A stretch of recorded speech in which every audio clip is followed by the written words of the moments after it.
James Woudhuysen, your thoughts?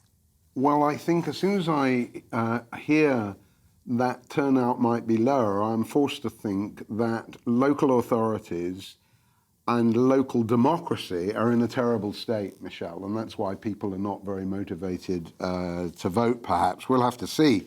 I happen to stand as a candidate for MP at the last elections, and I learned a lot about... National elections, yeah, and I learned a lot about a locality that I cannot name and how it worked. But the thing that came through is that democracy at a local level is sick, very weak. The elected individuals are corrupt. They have a nice little elitist club of their own, along with the healthcare trusts, the local education people, and they play a particularly obstructive role in introducing local traffic networks and trying to mess up transport. So I think the real issue with the local elections is not so much voting in them, but standing in them and standing up against this kind of cosy club that exists at every local authority level. Some are a little bit more lily-white than others, but I certainly experienced, I think I'm allowed to say, in the Greater London area, a quite shocking sense of complacency and not being part of the in crowd.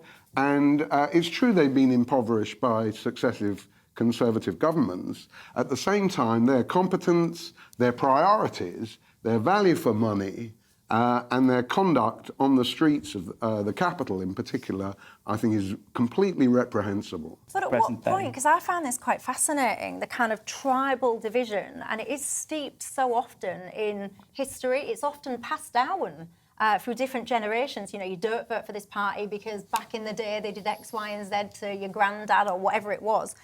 And then I think, isn't there a point, though, where you kind of go, you know what, the past is in the past. We've had this particular council, whoever it is, for X amount of time. My city, my town, whatever it is not in great shape right now. So actually, I do want to give it a chance. And I just think that is the kind of tough thing that the party, whichever party it is that's in the, you know, the minority, has got to try and cut through. It's not just about policies. It's not just about, it's almost historical, reputational resentment.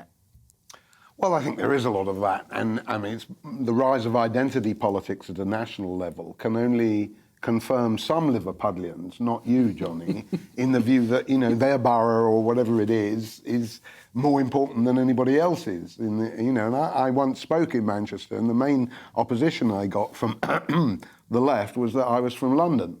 You know, so I think the scope for parochialism, if you can have such a oxymoron, Michelle, is enormous at local government level, and the scope for popular cynicism is enormous. It's all from a different era. The funding, the amounts of the funding, the organisation, the competence, the skills, even the pay, and some councillors or some officials are way overpaid. The whole thing's a gravy train nowadays. And like the state, now, one shouldn't generalise, and I got ticked off on this programme for imagining that civil servants existed at a local level, which I think they actually do myself. A Labour person told me off. But nevertheless, local or national, civil servants have a case to answer on the working from home thing. I'm no fan of Jacob Rees-Mogg, like perhaps Lucy is. I more remember and have distaste for his dad, except for his defence of the Rolling Stones. But, you know, the way in which people at local level are continually betrayed and can see the physical environment deteriorating in front of their eyes, while we get the same old lack of... austerity hasn't helped on that front. I mean, of course, but you can't blame it all on the Tories. No, Before we go any further on that, if I may, Michelle, I've often had the argument in my family, the older members, you know, that it's irresponsible not to vote.